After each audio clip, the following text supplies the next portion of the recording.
நாம் தினம் ஒரு திவ்யதேசத்தில் நேற்றைய தினம் திருக்கண்டியூர் எம்பெருமானை சேவித்தோம்.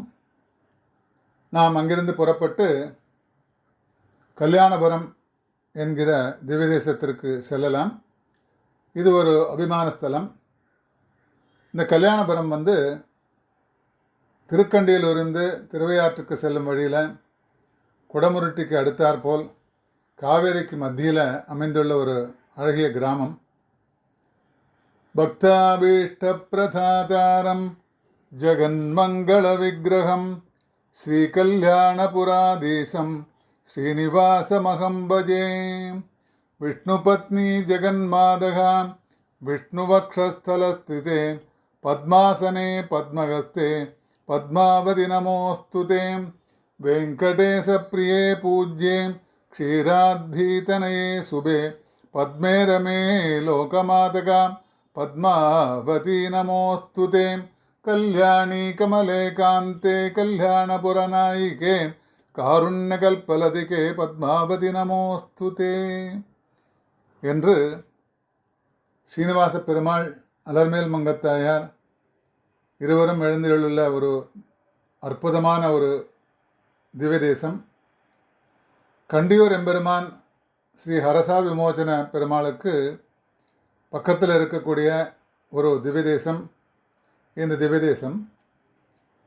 இந்த எம்பெருமான் மிகவும் ஒரு வரப்பிரசாதியான எம்பெருமான். யாரெல்லாம் என்னெல்லாம் மனதில் நினைக்கிறார்களோ அத்தனையும் நடத்தி தரக்கூடிய எம்பெருமான் கல்யாணபுரத்திலே எழுந்துள்ளிருக்கிற ஸ்ரீனிவாச பெருமாள், அலர்மேல் மங்கத்தாயர். இங்கு அனைத்து உற்சவாதிகளும் மிகவும் விமரிசையாக நடந்து கொண்டிருக்கிறது. பங்குனி மாதம் ஆரம்பித்தா பிரம்மோற்சவத்திலிருந்து ஒரு மாதம் பிரம்மோற்சவம். பிரம்மோற்சவத்தின் முடிவில் பல்லாக்கு ரொம்ப விசேஷமாக நடக்கும். அங்கே அது கிட்டத்தட்ட 100 வருஷமாக நடந்துருக்கு அந்த திருப்பல்லாக்கு. அந்த உற்சவம் விடாயற்றி உற்சவம். அதன் பிறகு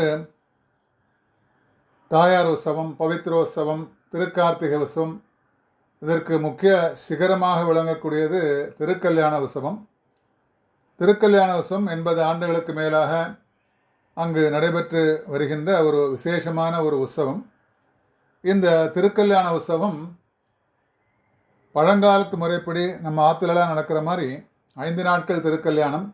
முதல் நாள் ஜானுவாசம், அதன் பிறகு திருக்கல்யாணம், மற்ற நாட்கள்லாம் பிரவேசம் முடிந்து 4வது நாள் சீர்பாடல், அது முடிஞ்சு 5வது நாள் சேஷகோமம், அது முடிஞ்சு பெரிய விசேஷ திருமஞ்சனம்.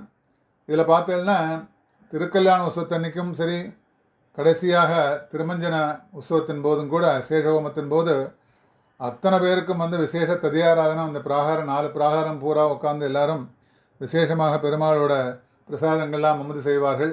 அப்படி விசேஷமாக நடந்து கொண்டிருக்கிற திவ்யதேசம் அந்த கல்யாணபுரத்தில். அதில் முக்கியமாக பார்த்தா பெருமாளுக்கு கருடோத்சவம் ரொம்ப விசேஷம். யாருக்காவது ஏதாவது பிரார்த்தனை இருந்தால் உடனே கருடோத்சவம் தான் அங்கே நடக்கும். அத்தனை ஒரு நாள் கூட கேப் இல்லாமல் அங்கே கருடோத்சவம் நடந்துகிட்டே இருக்கும். அங்கே திருக்கல்யாண உற்சவத்தை தவிர அந்த மற்ற நாட்கள்லாம் பார்த்தா அந்த உற்சவதாதிகள் போக பாக்கி இருக்கிற நாளில் கருடோத்சவம் விசேஷமாக நடந்து கொண்டிருக்கும். பெருமாளும் தாயாரும் ஒரே வரிசையாக கருட வாகனத்தில் புறப்பாடு, பிராகாரத்தில் அற்புதமான நிகழ்ச்சியாகும். பிரார்த்தனை, அத்தனை பேரும் பிரார்த்தனை பண்ணிட்டான்னா அங்கே நடக்காத விஷயங்களே கிடையாது. உடனே ஏதாவது வேணும்னா கல்யாணபுரத்தில் பிரார்த்தனை பண்ணிப்பான், கருடோத்சவம் பண்ணிப்பான். அதே மாதிரி அங்கே திருக்கல்யாண உற்சவத்தின் போது கல்யாணமாகாத பெண்கள்லாம் அங்கே பாலிகையெல்லாம் எடுப்பான். அதே மாதிரி திருக்கல்யாணத்தின் போது மாலை மாற்றுதல் நடந்து அத்தனை மாலைகள்லாம் வாங்கி கல்யாணமாகாத பெண்களாக இருக்கட்டும், பையனாக இருக்கட்டும், அவளுக்கு போய் அனுபவித்தா அடுத்த கல்யாண உற்சவத்துக்குள்ளே அவளுக்கு திருமணம், இதெல்லாம் பிரத்யட்சமாக நடந்துருக்கிற விஷயம்.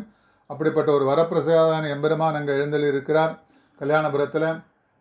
திருப்பதி எம்பெருமானுக்கு தம்பியாகவும், உப்புலியப்பன் சன்னதியில் இருக்கக்கூடிய எம்பெருமானுக்கும் தம்பியாகவும் அங்கே பாவித்து பிரார்த்தனைகளாக நடந்துன்னு வருது.